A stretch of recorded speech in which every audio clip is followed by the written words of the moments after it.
They automatically finished recording something wrong. Okay, go ahead. Okay, true nature. So basically, to be... You want to listen again here? No, thank you. I think what Emerson is saying is that the finding yourself is finding your true nature. He said devil's one is from devil, and I'm trying to live like a devil's nature. Right, according to my nature. My nature. Right. What does this mean?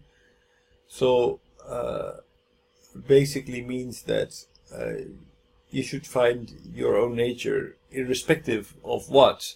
But this French guy concludes that therefore the Confucian learning assumes that people are inherently good. So if you find yourself, you will find goodness.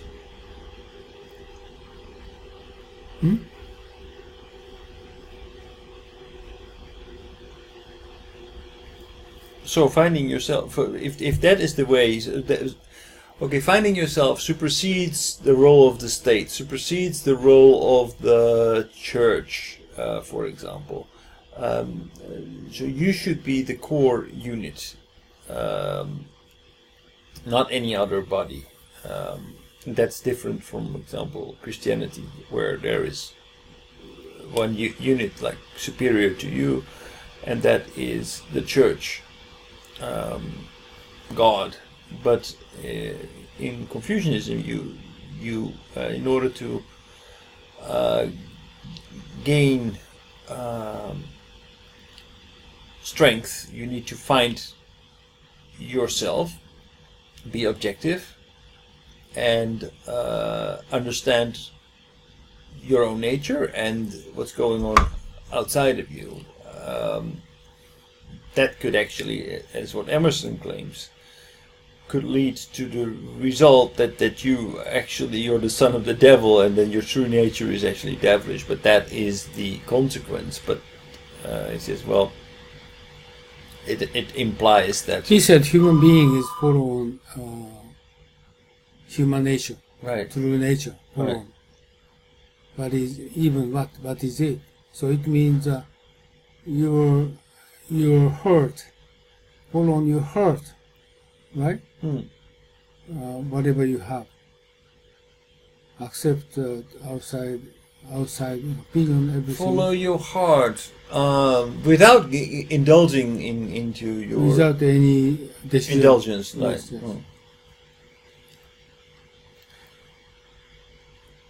So it's not like there's many levels in which you can follow your heart, of course. But Like a judgment, no Right, judgment. right. Accept whatever Right. it is. Right? right, finding your nature and build virtue.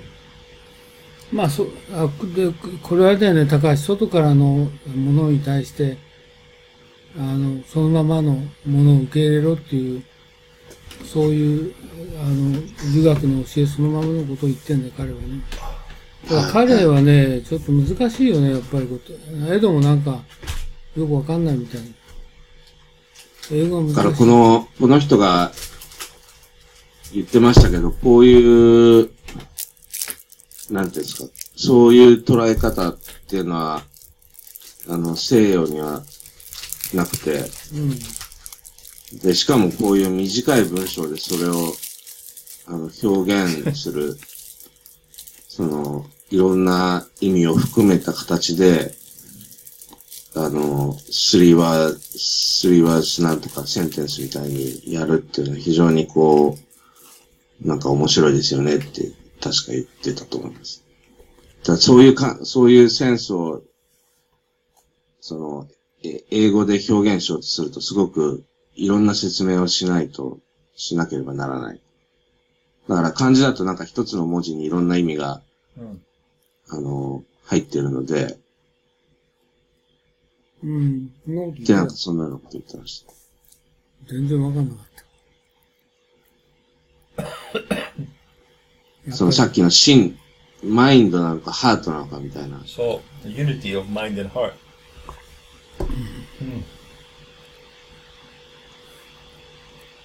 最初の、バーチューもそうですよね。So this is actually what I completely misunderstood when I was. What I understood of Confucianism is that basically through study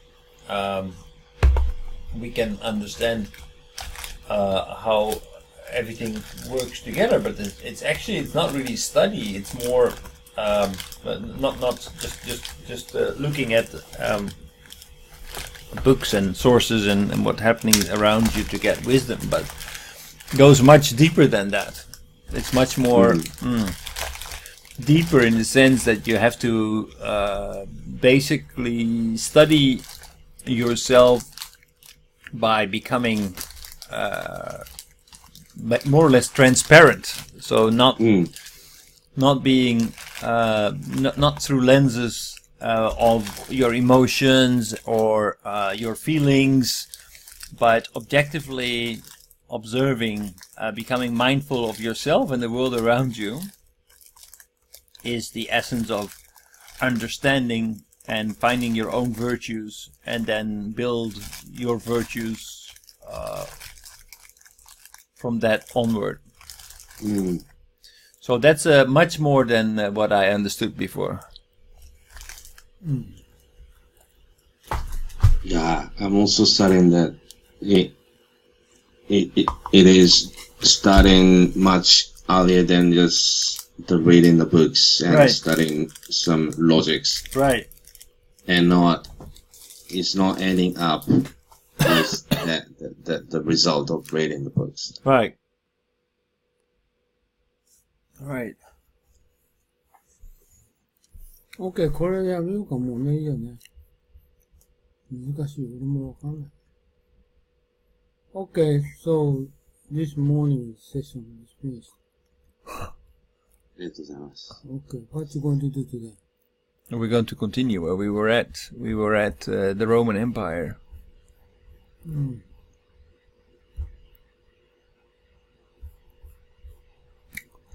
Yeah, very easy. This one, you can easily to find out.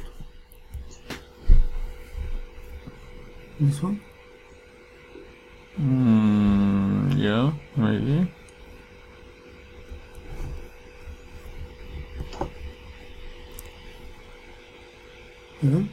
Right. But we actually Monday we went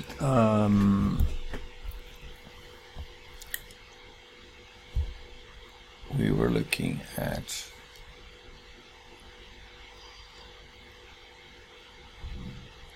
this video. The special position of a representative or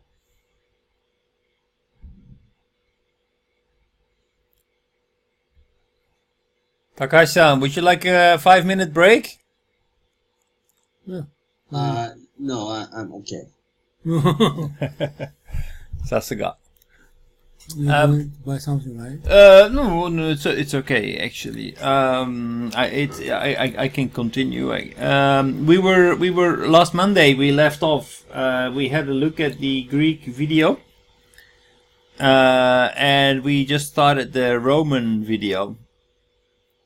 But we also in the middle of the Industrial Revolution, which is also a very interesting video actually. So looking at what is the presentation? Here, right.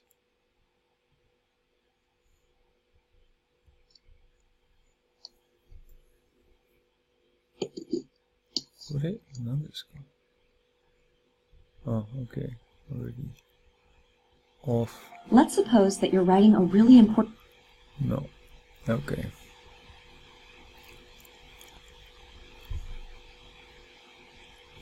Oh, this is good. Into their own high society. Here is the Emperor Claudius.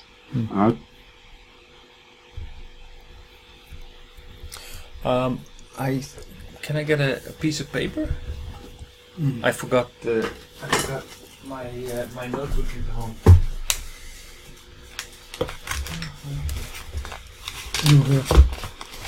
Yeah.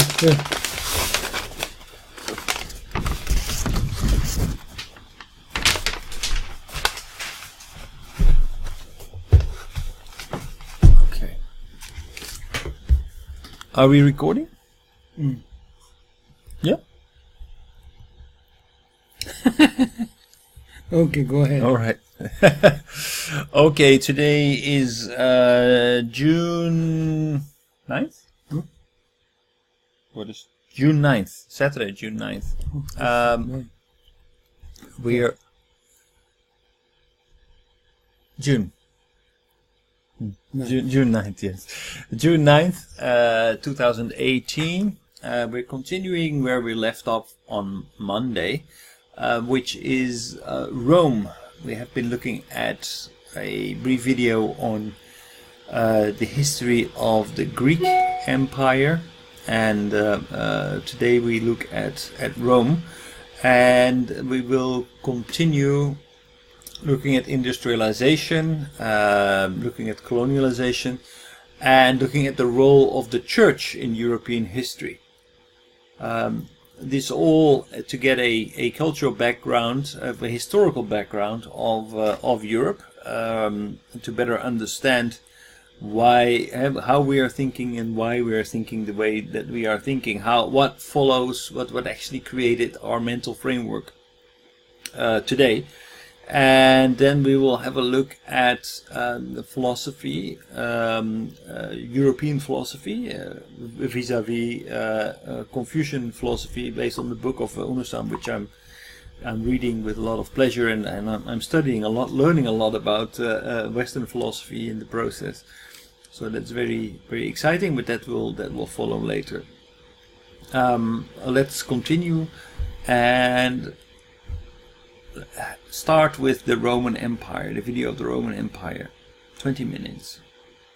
Latin. Today they cover half the world.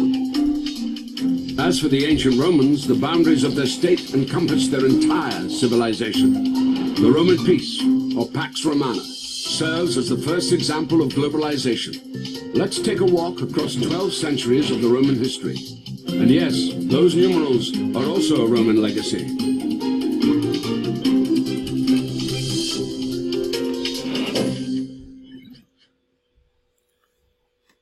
What is Rome? A city on 7 hills, capital of Italy. But that is today. And 2,000 years ago, there it is. Another 1,000 years ago, there. A tiny tribal settlement of the Latins by the river Tiber. How did this manage to conquer the world? First, it was lucky with its neighbors. To the north, the Etruscans of modern Tuscany, a mysterious people whose language has never been fully deciphered. To the south, Greek colonies. These peoples all traded with each other. It was at the crossroads of their trade routes that Rome appeared. From the very start, Rome has been an open city, a safe haven for outcasts, murderers, runaway slaves. Rome offered migrants a unique opportunity to become fully fledged citizens. This will make Rome the largest metropolitan city of the ancient world. The Romans themselves believed they were descendants of refugees from the Middle East who had survived the Trojan War. Romulus and Remus were the great-grandchildren of the Trojan hero Aeneas. Nursed by an Italian she-wolf, the brothers quarreled where to site the future world capital. Romulus killed Remus, gave his name to the city, and became its first ruler. As legend has it, there were 7 kings, each of which enjoyed a lengthy reign and left some beneficial legacy. A calendar, a sewer system, or the Capitolium, a temple to the senior god Jupiter. Much of what the Romans later became famous for, aqueducts, bridges, perhaps even the gladiatorial games, were borrowed from the Etruscans. This people had invented the Latin alphabet by adapting the Greek letters for their own needs. It's not surprising that their last kings were Etruscan. Rome borrowed her military and government organization from them, while maintaining her stern, patriarchal simplicity. In 509, Rome was shaken by a sex scandal. The son of King Tarquin the Proud raped the chaste Lucretia. Tarquin was expelled, making him the last king of Rome.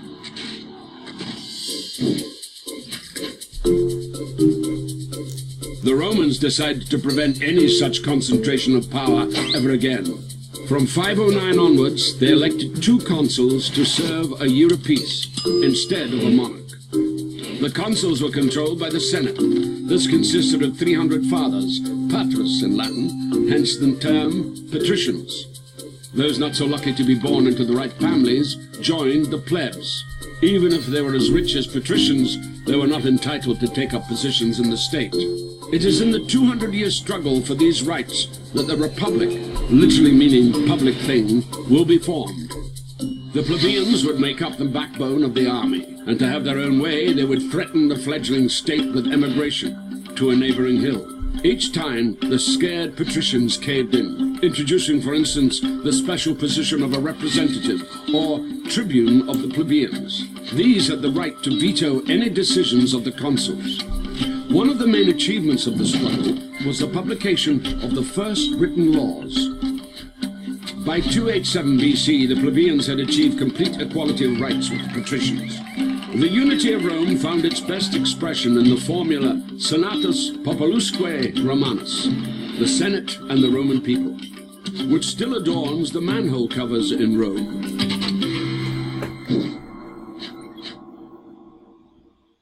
In 390 BC, the history of Rome could have come to an end. The city was unexpectedly taken by the Gauls. The guard dogs had sensed no danger, for which they would be crucified every year since. Geese awoke the last protectors of the Capitoline Hill fortress instead, saving Rome from complete destruction. The shaken Romans conducted a military reform. The Roman legion was divided into manipuli, making it more mobile in battle. The Roman army spent the next 100 years in constant wars. Instead of simply imposing a tribute on the conquered, the Romans would enter into a treaty of alliance with them, and the loyal allies supply Rome with a never-ending stream of recruits. Thanks to this, the Roman legions were able to stand their ground in battle with the most efficient fighting force of the time, the all-conquering Macedonian phalanx, led by Pyrrhus, a relative of Alexander the Great. The last stronghold of resistance in Italy, the Greek city of Tarentum, then hired the most costly and celebrated contemporary warlord of the time to defend against Roman expansion. Having conquered Tarentum and reached Sicily, Rome now had to take on a much more dangerous adversary, Carthage, lord of the Mediterranean. The Romans called the Phoenicians of Carthage Punics, hence the Punic Wars. They were fought over the next 100 years. In 149 BC, Rome had taken the greater part of Punic territory and that of their allies, but after each defeat, the trading power of Carthage would rapidly recover. Senator Cato the Elder began to finish every speech with the same refrain: Carthage must be destroyed, and so it was done. The city was wiped out, all of its population was enslaved, allegedly plowing salt into the air as an eternal curse. Also in 146 BC, the Romans wiped out another city, Corinth, making Greece and Macedonia Roman provinces. Rome appropriated the colossal riches of the disintegrating empire of Alexander, but the patriarchal simplicity of Rome succumbed to the sophisticated Greek culture. Greek became, in effect, a second state language. The Roman nobility busied itself learning new words, hexameter, history. Actually, Carthago is had its roots in current-day Tunisia. I went to Carthage expecting to find a lot of historical sites. There is absolutely nothing left. They really burned it to the ground. It's gone. Really? Yeah, it's not an exaggeration. There's nothing there. Burned down. Right, completely destroyed, and they even put salt on the soil there to make sure that nothing would ever grow there anymore, so it would be destroyed forever.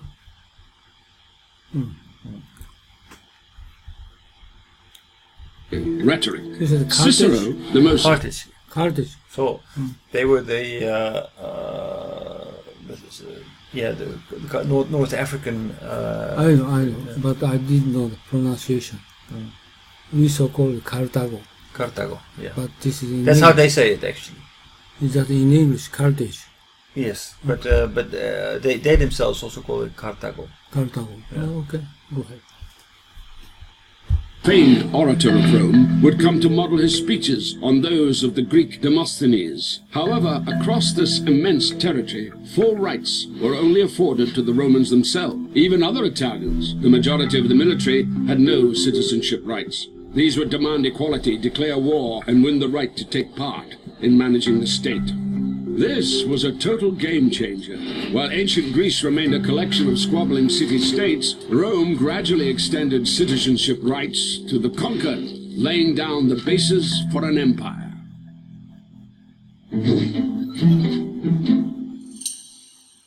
Having conquered half the world, Rome fell victim to globalization. Cheap grain and an inflow of unpaid slave labor bankrupted the small farmers. These rushed into the cities and joined the ranks of the proletariat, those who have nothing to lose except their own offspring. At the same time, the rich grew 100 times richer, having bought land from the ruined peasants for a song. Previously united, the Senate and the Roman people split into two hostile camps. The tribunes of the people, the Gracchi brothers, would try to reconcile them. They proposed granting excess public lands to the impoverished peasants and suggested free distributions of bread to the poor. The disgruntled senators decided to suppress the Gracchi movement by force, killing the brothers and several thousand of their allies. Rome was gripped by civil wars. Social mobility for the proletariat was offered by Gaius Marius, a popular general. He began enrolling the proletariat into the army with a promise of a grant of land at the end of service. This would make the legions personally devoted to their generals. In 49 BC, two outstanding generals fought over Rome. Cnaeus Pompeius had won the eastern provinces for Rome, including restless Judea, cleared the Mediterranean of piracy, defeated Spartacus' slave revolt, and justifiably added the title Great to his name. Gaius Julius Caesar had conquered Gaul. Nowadays, they would call it genocide. He butchered 1 million Gauls and enslaved as many more. He went on to defeat the Germans and then invaded Britain. According to the law, a general had to dismiss his legions before returning to Rome, and in return have his moment of glory, a triumphal entry into the capital to the applause of the citizens. Caesar performed a hitherto unseen maneuver. He refused to submit to the Senate, and having crossed the Italian border, the river Rubicon, marched his legions to Rome. It would take him several years to defeat Pompey the Great and his other rivals, pitting Roman legions against each other. In the process, Caesar annexed new territories and gave Cleopatra the Egyptian throne. After a romantic cruise along the Nile, she would give birth to Caesarion, or Little Caesar.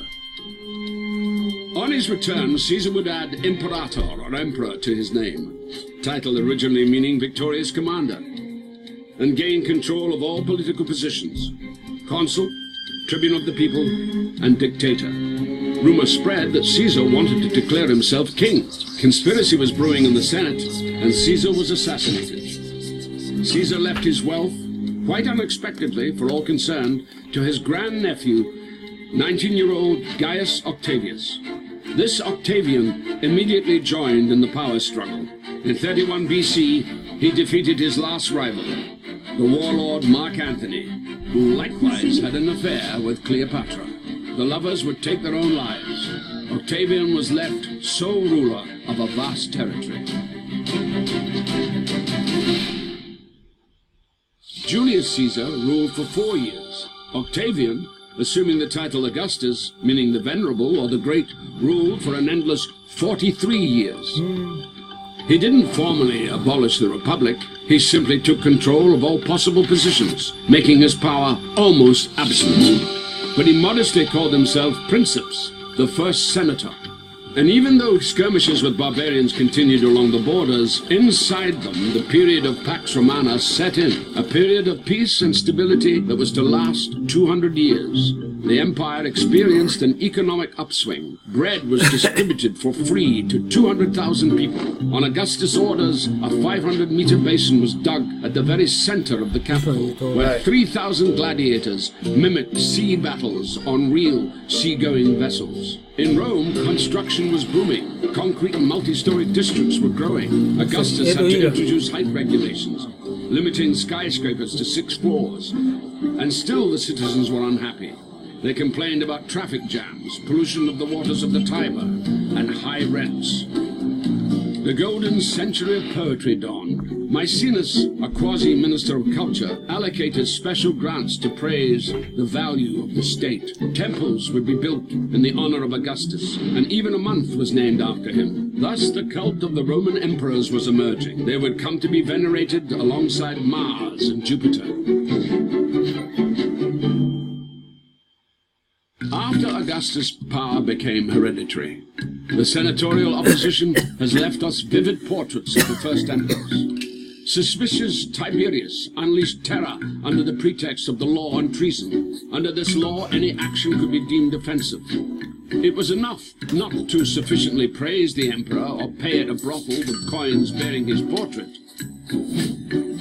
In distant Judea, a preacher refusing to worship the emperor as God was crucified.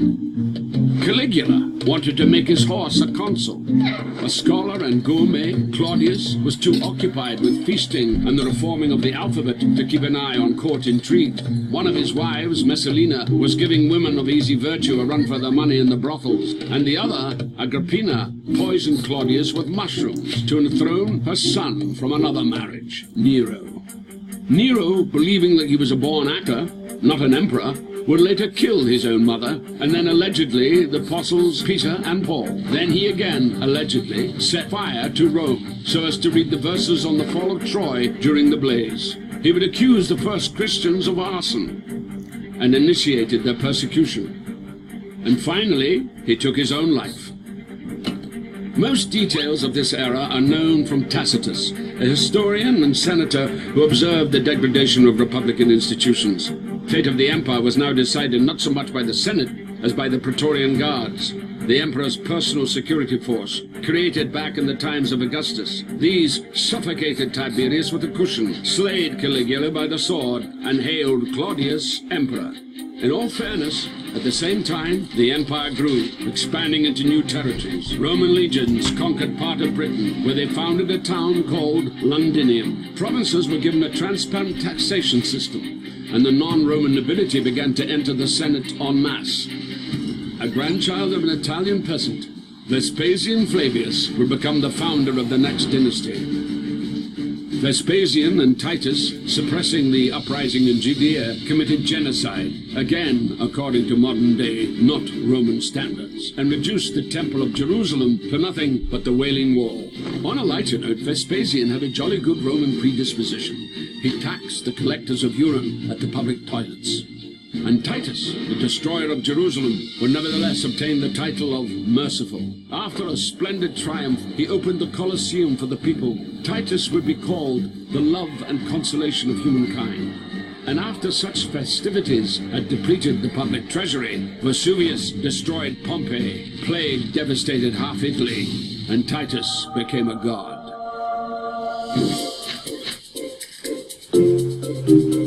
The 2nd century would go down in history as the era of the good emperors. Trajan was considered by his contemporaries the best emperor ever. Rome became a million-strong city, and the empire reached its largest extent. Rome connected her new territories via a network of paved roads. This system still determines the transport map of Europe. After Trajan's conquest, Hadrian busied himself with defense, erecting massive fortifications in Britain and between the Rhine and the Danube. Pantheon was built in Rome, the first temple to be topped by a massive dome, a real architectural sensation of the day, dedicated to all the gods. Hadrian would also include his lover among them, the young Antinius. More of his images have survived than of any Roman. The last good emperor, the throned philosopher, Marcus Aurelius, would spend most of his reign on military expeditions. In between battles, he wrote his manifesto for Stoic philosophy, Meditations.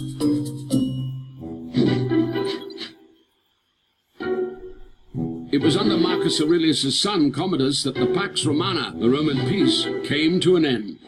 He preferred a gladiator's glory to the affairs of state. conspirators had the emperor strangled by a fellow fighter, the slave Narcissus. Rome sank into chaos. The next 100 years brought a sequence of random emperors proclaimed by the army taking their turn on the throne, or a liberated slave, a fortune seeker who bought the throne at an auction, General Punic descent who would place statues of the former enemy, Hannibal, all over the empire, a Syrian priest of the sun, and a former shepherd who owed his popularity to his powerful physique. In 212, Emperor Caracalla, half North African, half Syrian, granted Roman citizenship to nearly all free subjects of the empire. The idea that you could be a Roman in Judea, in Africa, or any other corner of the empire at all might well be the main legacy of Rome still in use today. By mid-century, Rome was already in the midst of such a crisis that the whole provinces were starting to split off. The Gauls, for instance, proclaimed an empire of their own. Order would be restored by the son of a liberated slave, Diocletian. Having started his career as a soldier, he would end up an absolute monarch, an astonishing example of social mobility. Diocletian split the empire into four, with 4 co-rulers at 4 capitals, situated closer to the frontier. Rome lost its significance. The Senate became a town council. The country was now ruled by an army of officials personally reporting to the emperor. Thus, the ancient world, centered around the concept of a free community and free citizens, came to an end. From the princeps, the first senator, the emperor had become the dominus, a title by which slaves addressed their masters. The citizen became a subject, the warrior turned into a soldier, and the farmer a semi-serf. Diocletian himself resigned from the post of emperor 20 years later and went off to his estate to grow cabbages. After Diocletian's departure, the co-rulers were fighting for power. Constantine, the future Saint Constantine the Great, emerging victorious. Before the crucial battle for Rome, he allegedly had a vision of a cross. After this, he made all religions equal. After 300 years of persecutions, the Christians came out of the catacombs and were now entitled to build churches alongside the temples of Augustus and Mars. Constantine would take the cross from Jerusalem to the new capital of the Roman Empire, Constantinople. Theodosius I would make Christianity the official religion and begin to destroy the ancient temples. He would also be the last emperor of a united Roman Empire. His sons split the empire into west and east. The eastern half would live another 1,000 years and is known to us as Byzantium. The western part would fall victim to the great migration of peoples. Rome, founded by migrants, would fall to the onslaught of a new wave of refugees. Ironically, the last ruler of Rome would be called Romulus.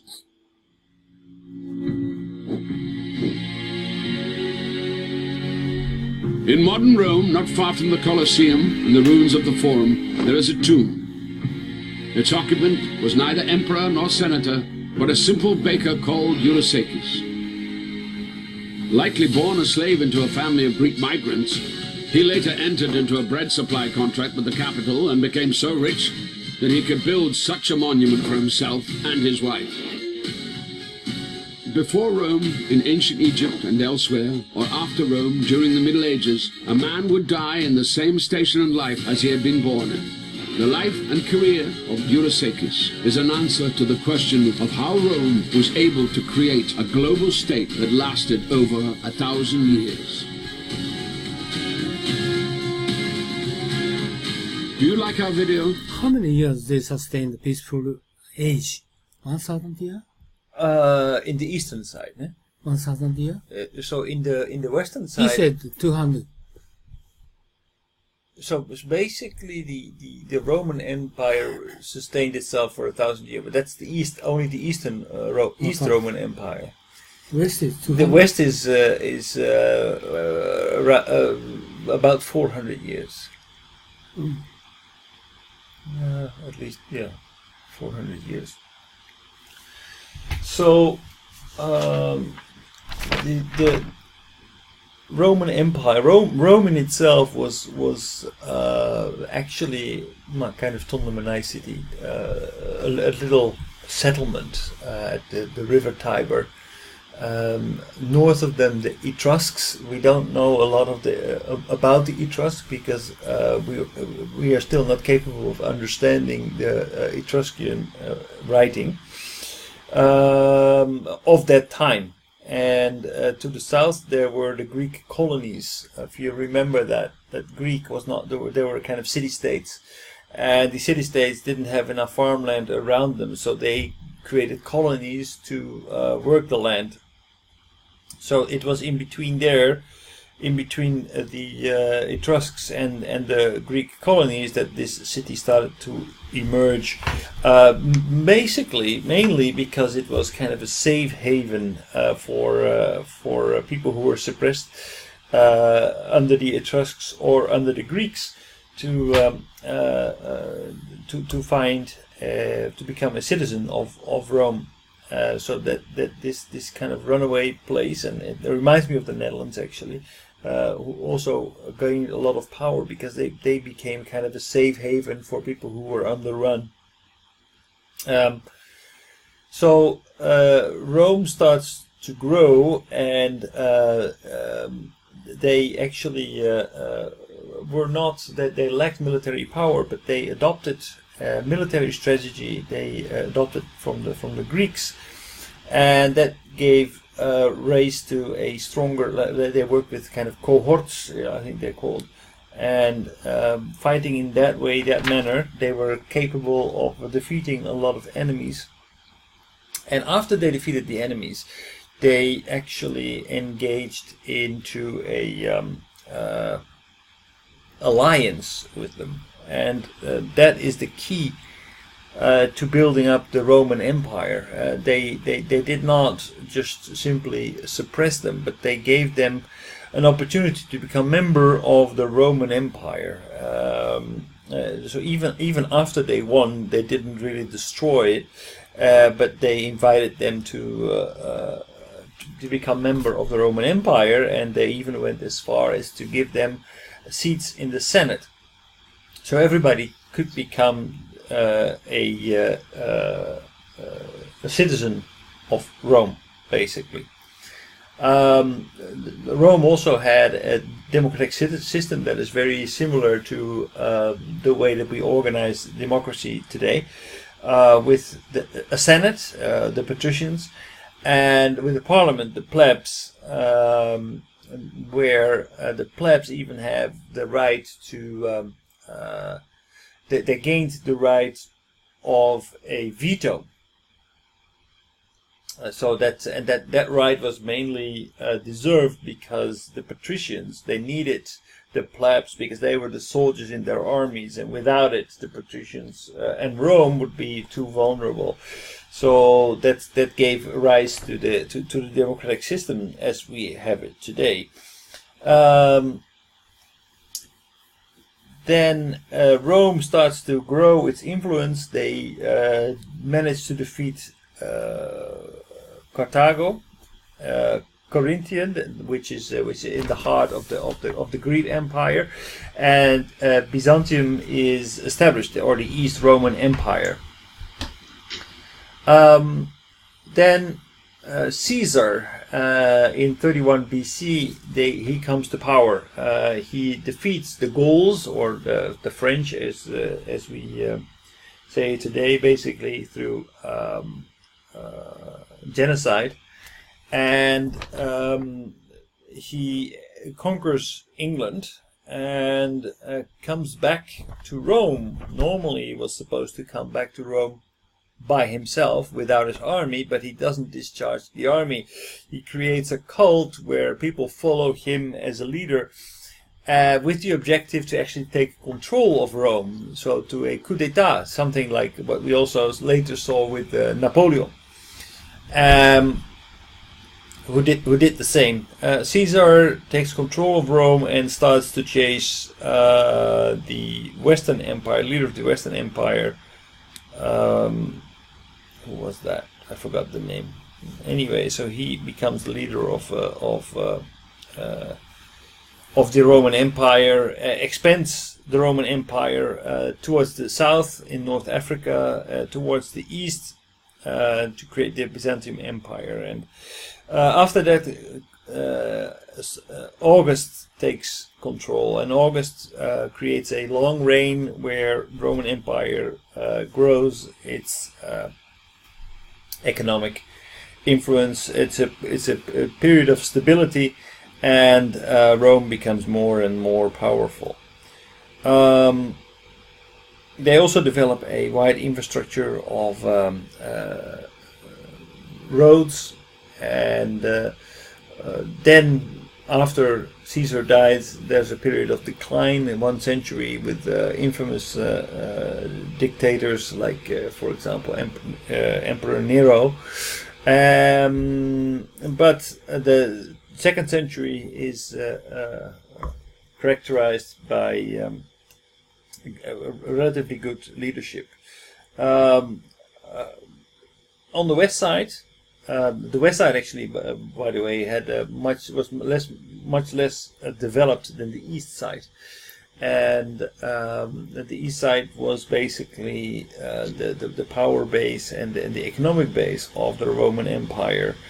The capital of the Eastern Roman Empire becomes Constantinople, the current Istanbul, and the west side, it comes under threat of the barbarians, the Germans.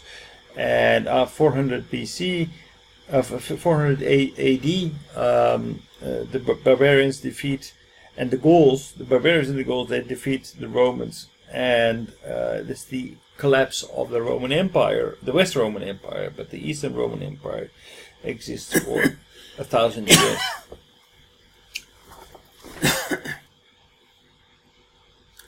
So the reason why Roman Empire lasted as long as it did, it was that in contrast to the Greek Empire, that there was a central power, not the city-states that we saw under the Greek Empire, but the central power for Rome. And second, they were also very inclusive as to who was a member, who was a citizen of Rome. Basically, they did not simply conquer and dominate, but they actually conquered and shared influence, and thereby creating more stability than ever happened before. There was a lot of attention on culture, and this was a period of high literacy, and actually the world, in the Western world, the European world at that time, was more developed than in later years under in the Middle Ages, the Dark Middle Ages. Okay. Can I get a 5-minute break for a cup of coffee? Oh, go ahead. Would you also like a cup of coffee? So me too. 高橋さん、ごめんなさい。ちょっと5 minutes. Yeah, me too. Ah, 疲れた。 Need to take a breath.